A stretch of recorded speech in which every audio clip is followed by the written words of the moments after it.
Hi friends, cooking ഡിലീഷ്യസിലേക്ക് സ്വാഗതം. ഇന്നിവിടെ തയ്യാറാക്കുന്നത് 2 തരത്തിലുള്ള ഹെൽത്തി ആയിട്ടുള്ള പാനീയങ്ങളാണ്. നമ്മുടെ വീടുകൾ കാണുന്ന നീല ശംഖുപുഷ്പത്തിൻ്റെയും ചെമ്പരത്തി പൂവും വെച്ചാണ് ഇതുണ്ടാക്കുന്നത്. ആദ്യം തന്നെ ഷുഗർ സിറപ്പ് ഉണ്ടാക്കാം. ഒരു പാത്രത്തിൽ വെള്ളം തിളയ്ക്കുമ്പോൾ അതിലേക്ക് 1 ഗ്ലാസ് വെള്ളത്തിൽ പഞ്ചസാര ചേർത്ത് നന്നായി അലിയിക്കുക. ഇതിലേക്ക് ഇഞ്ചി അരച്ചതും ഏലക്ക പൊടിച്ചതും ചേർത്ത് തണുക്കുവാനായി മാറ്റി വയ്പ്പിക്കുക.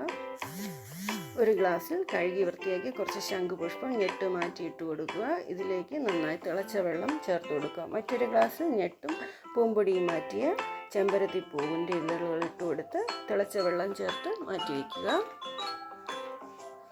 കുറച്ച് സമയം കഴിയുമ്പോൾ പൂക്കളുടെ നിറമെല്ലാം വെള്ളത്തിൽ ഊറി ഇറങ്ങിയിട്ടുണ്ടാകും. ഇത് അരിച്ച് മാറ്റി വയ്ക്കുക. നാരങ്ങ നീരും പിഴിഞ്ഞ് വയ്ക്കുക.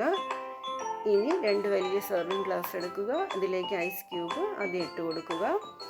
അതിനുശേഷം 1 ഗ്ലാസ്സിൽ ചെമ്പരത്തി ഇലയുടെ നീരും മറ്റൊരു ശംഖുപുഷ്പത്തിൻ്റെ നീരും ചേർത്ത് കൊടുക്കുക. ഇതിലേക്ക് ഇഞ്ചി ഏലക്ക പഞ്ചസാര സിറപ്പ് ആവശ്യത്തിന് ചേർത്ത് കൊടുക്കുക.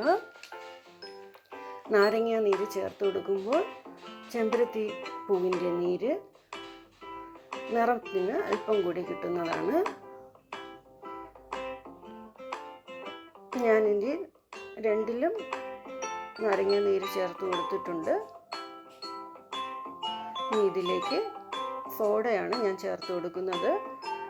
സോഡ ചേർക്കുകയാണെങ്കിൽ ഇഷ്ടമാണെങ്കിൽ ചേർത്താൽ മതി, ഇല്ലെങ്കിൽ വെള്ളം ചേർത്ത് നേർപ്പിക്കാവുന്നതാണ്.